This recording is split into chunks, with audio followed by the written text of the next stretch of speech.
All right. Hi, everybody. It's Ben Riggs from GenCon 2021 again, and I'm at the Green Ronin booth. Ronin or Ronin? What do you think? Ronin. Ronin. Good.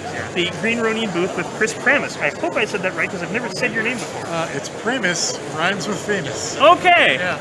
Cool. And I'm kind of going around asking people what's the new hotness? What is the new thing they have at the con? So what do you have at the con here, Chris? So the hot off the printer item we have is Ships of the Expanse. This is the long-awaited spaceship book for our Expanse role-playing game, based on the novels by James S.A. Corey.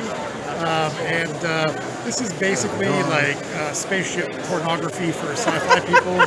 So it's full of beautiful deck plans for all the different classes of ships. Do you want to do an open up? Can people see inside? Because it did look gorgeous when you showed me. Yeah. Let's see if I can wrangle this. There we go. There we go. Ooh. So, yeah. It's pretty good, actually. Thank you. There's also expanded rules for spaceship combat and some other stuff in there. So hopefully this is going to make sci-fi people very happy. We're down to less than 10 copies here. Oh, wow. That's incredible. Yeah, it's good. Also, we've got two books that go together that are here at the show. This is Envoys to the Mount. This is an epic adventure for our Blue Rose romantic fantasy role-playing game. So this is just a big adventure that lasts over multiple years in game time and sees your characters go through all the tiers of play. So it's really cool. Keep your game group busy for a long time. And to go with it, we have Tales from the Mount, which is a fiction anthology that ties into the RPG adventure. Now, and what is it that makes romantic fantasy, if I may ask? Because I know of Blue Rose, but I know very little about it. So the basic conception was, like D&D and 70s RPGs generally, they took a lot of inspiration from Robert E. Howard, Fritz Lieber, Michael Moorcock, that kind of stuff. Romantic fantasy looks to a different group of influences. So it's like Mercedes Lackey, Tamara Pierce, those sort of people. Oh, interesting. So, instead of, the biggest conceptual difference with Blue Rose from other games is you're not, going out into the wilds and, being murder hobos and whatever.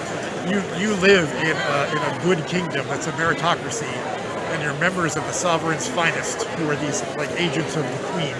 And you're protecting the kingdom from internal and external threats. Also, there's psychic cannibals you can play. So.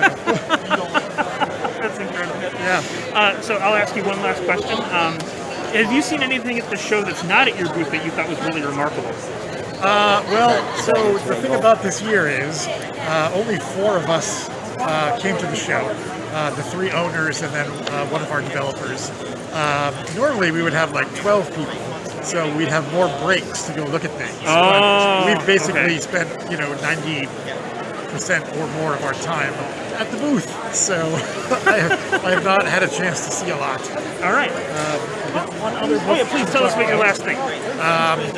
So this is Time Traveler's Codex. This is the latest book for Mutants and Masterminds. And basically a whole book about how to have time travel shenanigans in your superhero role-playing. There's some chapters about a bunch of specific periods. One of them is what we call Iron Age New York City, and so that's New York in the 80s.